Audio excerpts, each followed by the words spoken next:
우리 인생이 하나님 앞에 설 때 내세울 것이 무엇인가? 우리가 하나님 앞에 설 때 어떤 자신을 가지고 있습니까? 오늘 본문 말씀은 용서받는 것입니다. 인생에 하나님 앞에 내세울 것은 아무것도 없고 용서받는 것입니다. 성경에서 그렇게 순전하고 정직하여 악에서 떠난 욥도 재앙 가운데 고통을 당하고 하나님께서 어찌 나에게 이와 같이 시련을 주시는가 몸부림을 치고 하나님께서 나중에 나타나셨을 때 내가 알지 못한 말을 했다. 하나님 나를 용서해 주십시오. 사람 사이에는 좀 등급이 있습니다. 죄 많이 지은 사람하고 좀 덜 죄 지은 사람이 있고 오늘 말씀처럼 음행하다가 현장에서 잡힌 사람도 있고 그런 것은 법에 걸리죠. 그리고 법에 안 걸리는 그런 죄를 지은 사람이 있어요. 어떤 수도자의 얘기가 참 마음에 기억이 납니다. 그 수도자는 그러니까 제가 수도자로 표현한 것은 다른 그런 종교의 사람이 열심히 그야말로 금식하면서 자기 자신을 쳐서 의롭게 되려고 노력했는데 그렇게 열심히 용맹정진을 하고 나서 전화할 때가 있어가지고 그 전화 부스에서 전화를 이렇게 하려고 보니까 밑에 반짝거리는 것이 있어. 그래서 이렇게 주변을 살펴보고 이게 500원짜리인가 해서 주었더니 그게 이제 반짝거리는 그냥 돈이 아니고 동전이 아니고 그런 알루미늄 조각이었다. 그 자리에서 통곡하고 울었다. 그렇게 자신을 깨끗하게 하려고 용맹정진했는데 마음에 탐심이 안 없어졌다. 그분이 무슨 죄를 지었어? 그러나 마음에 탐욕은 없어지지 않아. 그런데 예수님께서는 세상에서 죄 없다고 그렇게 자신하지 말고 마음에 도적질하는 마음이 가지면 그건 도적질하는 것이고 세상에 간음한 사람은 별로 없지만 마음에 음욕을 품은 자마다 간음을 하는 것이고 세상에 살인한 사람은 그렇게 흔하지 않지만 남을 미워하고 남을 정죄한 사람은 살인자라는 것입니다. 오늘 우리가 간음하다 현장에 잡힌 사람을 하나님께서 어떻게 대하시는지 말씀을 살펴봅니다. 53절부터 7장 53절부터 8장 11절까지가 어떤 사본에는 그것이 빠져 있습니다. 그러므로 오늘날 나눈 성경에 있어서는 7장 53절로 8장 1절로 나누어지지만 이 나누어진 것은 인쇄술이 생기는 그런 15세기 정도 되도요. 그 4, 5세기에 나누어진 것이고 그 이전에는 이것이 연결되어 있다. 그래서 53절부터 읽는 것이 오히려 좋습니다. 그래서 다 끝나고 이제는 사람들은 집으로 돌아가고 예수님은 감람산으로 가셨다. 사람들은 집으로 돌아가서 이제 휴식을 취하고 예수님은 광야로 나가셨다. 감람산으로 가셔서 거기에 무슨 우거할 곳이 있었는지 몰라도 예수님께서는 자주 철야하시면서 이 빈들에 많이 계셨어요. 광야 사상. 이스라엘 백성들에 있어서 가장 고생스러웠지만 가장 순수한 신앙 시절이 광야 시절이라고 예언자들은 얘기를 합니다. 예수님께서는 그냥 밤에 집에 가서 주무시지 않냐고 밤이 맞도록 거기에서 쉬시기도 하시면서 하나님과 함께 거하시면서 아침을 맞이하여 다시 성전으로 오십니다. 예수님은 하나님이시지만 그야말로 예수님이 다시금 하나님으로 충만한 그래서 아침에는 해가 떠오름으로써 어둠이 사라지지만 예수님은 하나님으로 충만하여서 성전에 오셔서 말씀을 가르치신 것입니다. 그때 사람들은 어둠의 여인을 데려옵니다. 그 사람이 음행하다 현장에서 붙잡혀서 빛이신 예수님으로 어둠을 끌고 오는 것입니다. 그리고 그 사람들은 의기양양한데 이 사람처럼 우리는 죄 짓지 않았다는 것이죠. 그래서 그 사람을 그야말로 무지막지하게 끌고 와서 예수님 앞에 그야말로 내팽개치고 그 사람에 대해서 빛이신 예수님이 어떻게 심판하실 것인지 예수님께서 여쭤봅니다. 사람들이 하나님 앞에 나올 때는 나는 이 사람처럼 죄를 짓지 않았습니다. 우리는 누구나 바리새인이 되어서 바리새인과 세리가 하나님 앞에 가서 기도할 때 바리새인은 옆에 있는 세리를 힐끗 보면서 나는 이 죄인과 같지 아니하고 일주일에 2번이나 그와 같이 금식하고 11조도 내고 죄 짓지 않았습니다. 그런데 그 세리는 가슴을 치면서 감히 하늘을 우러러보지도 못하고 명백한 죄를 짓고 민족들의 또는 사람들의 치탄을 받고 살아가니까 그 마음의 괴로움이 끊이지 않아요. 그러나 하나님이 보시기에 바리새인과 세리가 어떤 존재냐, 이 바리새인들이 예수님께 많이 책망을 받으셨죠. 왜냐하면 겉은 깨끗하게 하되 속은 오히려 무덤과 같이 온갖 더러운 것이 가득하다는 것이죠. 그래서 하나님께서는 오히려 자기 자신을 쳐서 하나님이여 나를 불쌍히 여기소서 하는 그 세리를 오히려 의롭다 인정하셨다. 그런데 지금 똑같은 현장이, 그런 현상이 발생하고 있습니다. 수많은 사람들은 이 그 죄 지은 여자를 끌고 오면서 우리는 그렇지 않다는 것입니다. 그 사람들은 다 바리새인이 되고 이 현장에서 잡힌 여자는 세리와 같이 지금 빛 대신 예수님 앞에 드러나는 것입니다. 그러면서 이건 이중적인 것입니다. 예수님을 난처하게 하는 것입니다. 예수님이 평소에 가난하고 소외된 사람들을 긍휼히 여기고 죄인과 세리 친구로 행하셔서 그들에게 긍휼을 베풀어 주셨는데 이 죄를 짓고 현장에 잡힌 그 사람을 예수님께서 어떻게 행하실 것인지 시험하는 것입니다. 수많은 사람들이 하나님 앞에 나와서 시험합니다. 하나님, 이 일을 이루어 주시면 제가 주님을 믿겠습니다. 예수님 앞에 과연 하나님의 아들 예수님이십니까? 하늘과 땅을 지으신 하나님이 예수님이 틀림없습니까? 내가 예수님을 믿어서 이 험한 세상에서 고통당하고 실패하지 않겠습니까? 만일 그렇게 예수님을 믿고 나의 세상에 대한 즐거움이나 내 마음대로 살아가는 것을 다 포기하고 살았을 때 천국이 없으면 내 인생 망하는 거 아닙니까? 끊임없이 그런 얘기로 예수님 앞에 시험합니다. 어떤 때는 예수님 앞에 나와서 예수님을 모함하고자 가이사에게 세금을 바치는 것이 가합니까? 올바르지 못한 것입니까? 그래서 예수님께서 세금을 바치지 말라 하면 로마법에 어긋나는 것입니다. 고소할 수 있어요. 로마에서 제재할 수 있어요. 그리고 세금을 바치라고 얘기하면 예수님께서는 세상에 어울리지 말고 하나님을 진실히 믿고 충성하라고 그렇게 가르치셨는데 막상 현실적인 문제가 다가오면 세상에 영합하는 듯한 그런 인상을 줌으로써 예수님의 말씀이 진실되지 못하다, 언행이 일치되지 않는 것이다, 그렇게 예수님을 비난할 수 있죠. 오늘의 경우에도 마찬가지입니다.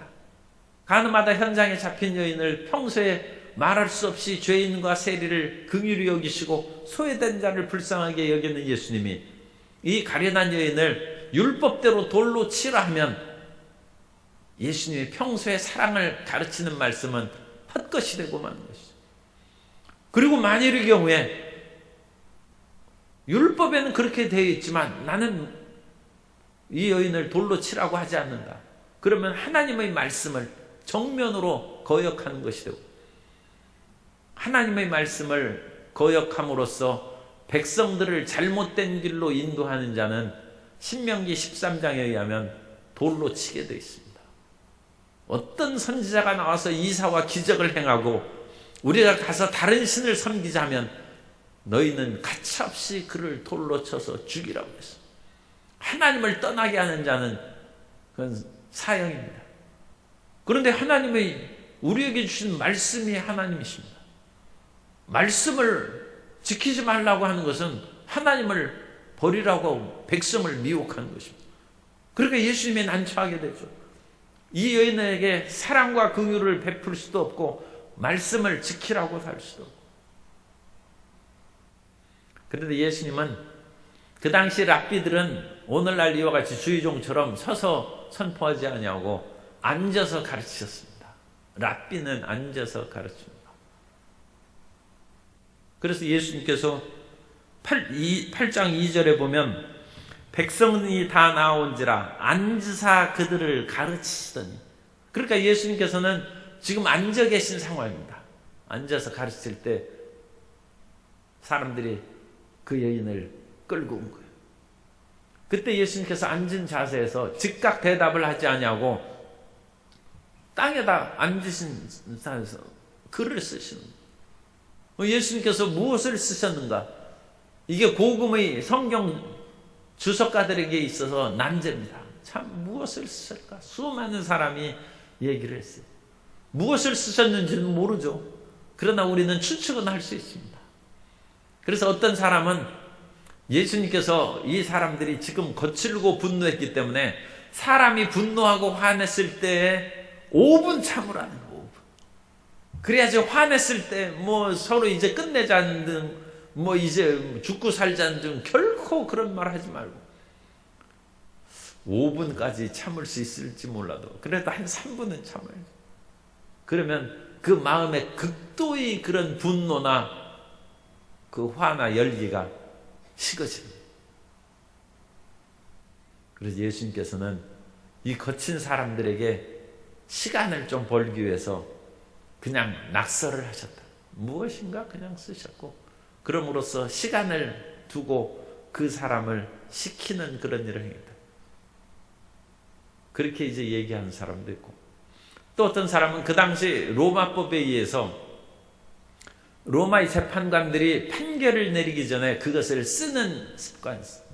그러니까 일종의 판결문을 적는 것처럼, 물론 판결문은 미리 다 요즘에는 다 적어오죠. 그런데 그 자리에서 이제 할 얘기를 이렇게 딱 써서 이런 식으로 이제 언도한다 쓰는 것이죠.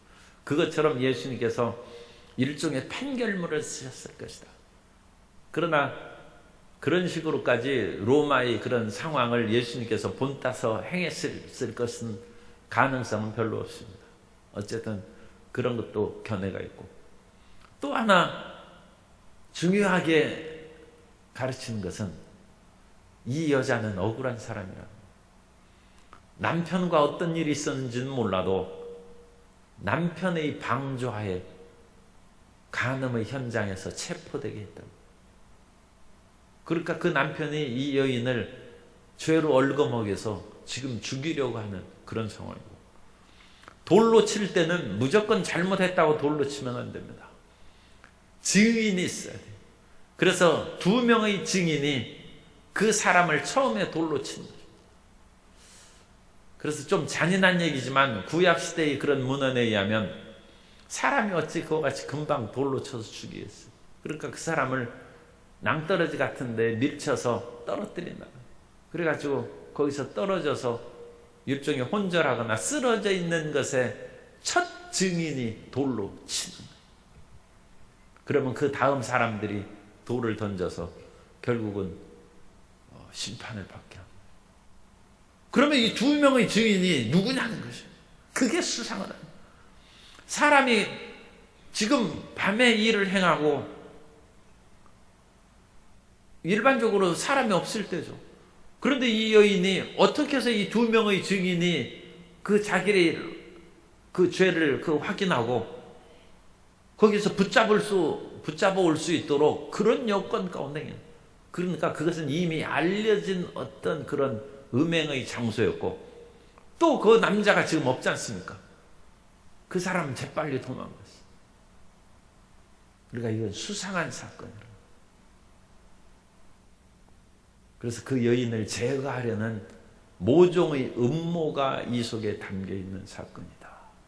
그렇게 주석한 사람이 있어요. 어쨌든 간에 이 여인은 분명히 죄악에 연관이 되고 정말로 그런 음모에 연관되어 가지고 억울한 죄를 지었던 간에 아니면 뭐 자기 자신이 방탕해서 그런 죄를 지었던 간에 그런 현실적인 그런 죄인입니다. 현실적인 죄입니다. 그런데 예수님께서 글을 쓰시다가 당신은 무엇이라고 합니까? 그때 너희 중에 죄 없는 자가 먼저 돌로 치라고 하셨습니다. 그 기절과 음모설을 연관한 그 주석가는 예수님께서 쓰신 글을 이렇게 얘기합니다. 그와 같은 주장을 이제 한 사람은 데레트라는 신학자인데 예수님께서는 출애굽기 23장 1절을 아마 쓰셨을 것이다. 너는 거짓된 풍설을 퍼뜨리지 말며 악인과 연합하여 위증하는 증인이 되지 말라. 그러니까 이 남편이나 어떤 모함에서 이 여인을 제거하려는 그 사람들과 연합한 위증자들의 그 처음에 돌을 들고 치려는 그 사람은 그런데 그 사람에게 출애굽기 23장 1절 이 말씀을 쓴다. 그리고 출애굽기 23장 7절에 보면 거짓 일을 멀리하며 무죄한 자와 의로운 자를 죽이지 말라. 나는 악인을 의롭다 하지 아니하겠노라. 그러면서 예수님께서 고개를 들어서 쳐다보는데 예수님께서 누구를 보셨겠어요? 그 첫 두 증인을 딱 보시면서 그 글을 쓰시고 딱 보면서 너희 중에 죄 없는 자가 먼저 돌로 치라고. 그 두 사람이 가슴이 찔리겠죠. 큰일 났고 우리의 개교가 탄로가 되는 거예요. 예수님은 지금 빛으로 아침에 햇살이 비치는 것처럼 주님의 찬란한 그런 빛이 그들의 심령에 파고드는 것입니다. 그 말씀을 딱 읽으면서 히브리서 4장 13절의 말씀이 기억이 났어요. 12절 히브리서 4장 12절부터 읽어드리겠습니다. 하나님의 말씀은 살아있고 활력이 있어 좌우의 날선 어떤 검보다도 예리하여 혼과 영과 및 관절과 골수를 찔러 쪼개기까지 하며 또 마음의 생각과 뜻을 판단하나니 지으신 것이 하나도 그 앞에 나타나지 않음이 없고 우리의 결산을 받으시리 눈앞에 만물이 벌거벗은 것 같이 드러나니라. 예수님의 말씀이 그들의 속을 드러내는 모든 것이 드러나. 사람이 MRI 사진을 찍으면 속에 있는 병들이 다 드러나가지고 그것으로 인해 치료받고 진찰한 것처럼 살았고 운동력 있는 예수님의 말씀 앞에 그 두 증인뿐만 아니라 거기에 있는 모든 사람들이 투명하게 죄악에 드러나요. 이사야가 나라와 민족을 위하여 부르짖어 기도하다가 하나님을 만납니다. 그런데 하나님의 그 거룩한 빛, 스랍 천사들이 6날개를 가지고 하나님을 찬양하면서 거룩하다 거룩하다 거룩하다 만군의 야훼여 그때 화로다 나여 망하게 되었더라. 하나님의 찬란한 빛이 하니까 자기의 어두움이 그대로 드러나. 이사야가 죄를 회개하면서 기도한 것이 아니에요. 이사야는 지금 우시야 왕이 죽던 해 나라를 이끌어가는 훌륭한 명군이고 부흥과 발전을 일으키고 우시야 시대 때 유다는 최대로 강성하고 그때 남부의 네게부 지방에 못 쓰는 땅입니다. 그때까지 영토를 확장하고 그 지역에 물웅덩이를 파서 사람은 물이 있어야 삽니다. 그것을 먹고 살고 그러니까 거주의 그런 살 수 있는 그런 지역이 확대되는 거예요. 물 웅덩이는 조그만 웅덩이가 아니라 큰 수조예요. 그것으로 농사를 짓고 살아가는 거대한 농업 정책을 펼쳐서 국가를 부흥시키는 그 왕이 죽었어요. 그때 이사야가 나라를 걱정하면서 주님 앞에 나왔는데 나라에 대한 기도는 간 곳 없고 화로다 나여 망하게 되었다는 자기 자신의 죄를, 하나님의 빛이 오면 자신을 깨닫는 거예요. 그래서 이 사람들이 너무나 두렵고 부끄러워서 하나둘씩 그냥 돌멩이를 놓고 떠나갔어요. 사람들이 다 갔어요. 그때 예수님께서 일어나셨어요. 10절에 보면 그때야 예수님께서 일어나셔서 여자 외에 아무도 없는 것을 보시고 이르시되 여자여 너를 고발하던 그들이 어디 있느냐? 너를 정죄한 자가 없느냐? 정신없이 얼마나 당황하고 부끄럽고 그야말로 어려운 상황에 이 여자가 처했겠습니까? 지금 뭐 정신없죠. 그런데 그 시간이 지나면서 사람들이 떠나가고 고요한 가운데 이 여자가 예수님께 대답할 여유가 생겼어요. 사람이 아무 경황이 없으면 주님의 부르심에 응답하지 못합니다. 그런데 주님께서는 우리에게 그런 시간을 주시고 여유를 주시고 우리에게 물으십니다. 너를 정죄한 자가 있느냐? 그러자 주님 없나이다. 죄인인 여자가 하나님 앞에 응답합니다. 그게 참 놀라운 것이죠. 우리는 하나님의 물으심에 응답해야 됩니다. 하나님께서 내가 어디 있냐 할 때 그 질문에 응답해야 되고, 내가 이 일을 할 수 있겠느냐 물으실 때 응답해야 되고, 내가 새로운 삶을 살 수 있겠느냐 그걸 물으실 때 대답을 해야 됩니다. 너를 정죄한 자가 없느냐? 아무도 없습니다. 이제 넌 살 길이 열리고 새로운 인생을 살아갈 수 있는 여건이 됐다는 거죠. 그리고 예수님께서도 하나님의 심판자의 선언입니다. 나도 너를 정죄하지 않으니. 하나님이 무죄 판결을 내리고, 아니 이런 일이 있을 수 있습니다. 나로 너를 정죄하지 아니하노니 가서 다시는 죄를 범지 마라. 하나님이 무조건 용서. 어떤 그런 모함이 있거나 뭐하거나 뭐 그런 것인데, 그래도 그런 식으로 그 모함 속에 빠져들고 죄를 짓는 것, 그것을 전혀 무죄하다고 할 수 없죠. 그런데 하나님이 용서하십니다. 하나님 앞에 우리가 서는 것은 용서받는 길밖에 없습니다. 욥도 용서를 받아야 되고, 이사야 같은 우국 충정의 열사도 용서를 받아야 되고, 가늠하다 현장에 잡힌 여자도 용서를 받아야 됩니다.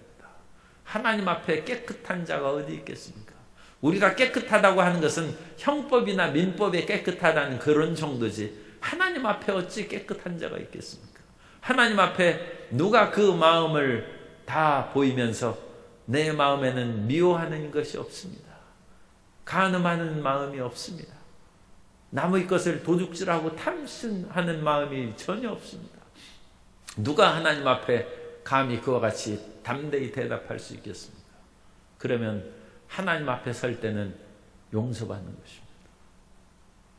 오늘 우리가 어떤 죄악 가운데 있을지라도 예수님께서 십자가에 달리사 피를 흘리시면서 우리를 용서하셨습니다. 그 용서를 충만히 누리시고, 그러나 하나님의 이 용서는 우리에게 새로운 삶의 길을 제시합니다. 가서 다시는 죄를 범치 말라. 주님께서는 우리에게 무거운 멍에를 내려놓게 해주시고 이제 자유케 됐으니 올바르게 살으라는 것이죠. 주님의 용서가 먼저입니다. 주님의 사랑이 먼저입니다. 그 다음에 율법을 지키는 것입니다.